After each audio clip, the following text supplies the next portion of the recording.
Alright, y'all, it's D-Lo. I'm back at it. So, we got the weights. We got to see the weigh-in. Tyson Fury came in fully dressed, weighing 277. Deontay Wilder, say he stripped down. He weighed 238. Wilder coming in at a reported heaviest weight. At least that's what they're reporting.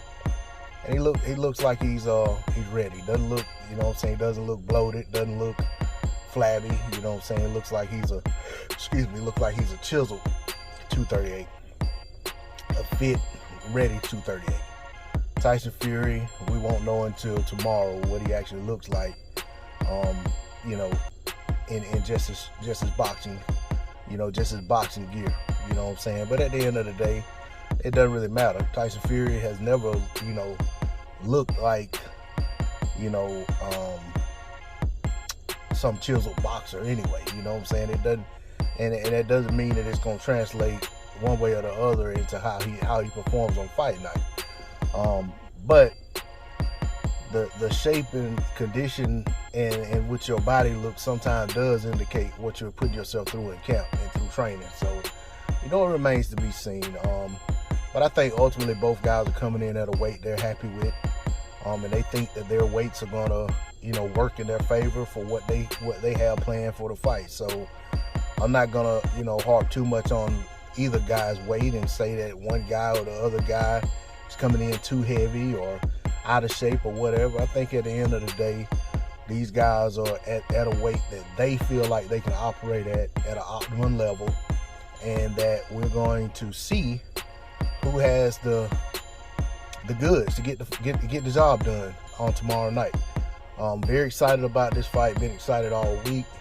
I actually thought the week would drag by as in anticipation for the fight, but my week has actually flown by pretty fast. And before we know it, it'll be the opening bell for Fury versus Wilder 3. So I can't wait until that bell rings so we can see who is going to be the boss in that ring. Let's see if the shenanigans and antics and all of the stuff that Tyson Fury was trying to do in the press conference has any kind of carryover into the ring. Let's see if the accusations that were made and the things that were shown on film and on camera of different things that didn't look up to snuff in the second fight. Let's see if any of that stuff looks the same in the third fight. And let's see if the strategy and game plan and things that Wilder and Malik have shown us in the little tidbits that they've dropped to the public, let's see how that stuff carries over into the ring. For me, I've always maintained that I just feel like we never see that version of Deontay Wilder in the ring again, because I know from looking at 40 some odd fights and then looking at that fight, something was amiss with Wilder. So we shouldn't get that again. You know what I'm saying? Whatever the result is what the result is, but I don't think we get that version of Deontay Wilder again anytime in the near future. But we'll see. Like I said, the weights are what the weights are. I don't think either guy's down on themselves about what the weight is. And quite honestly, with Fury coming in with extra stuff on, I mean, you make it, crop 10 to 12, 13 pounds off of what his weigh-in was. And, he's in the, 260, 260, low 260 range maybe. Maybe around 264, 265. But, we'll see.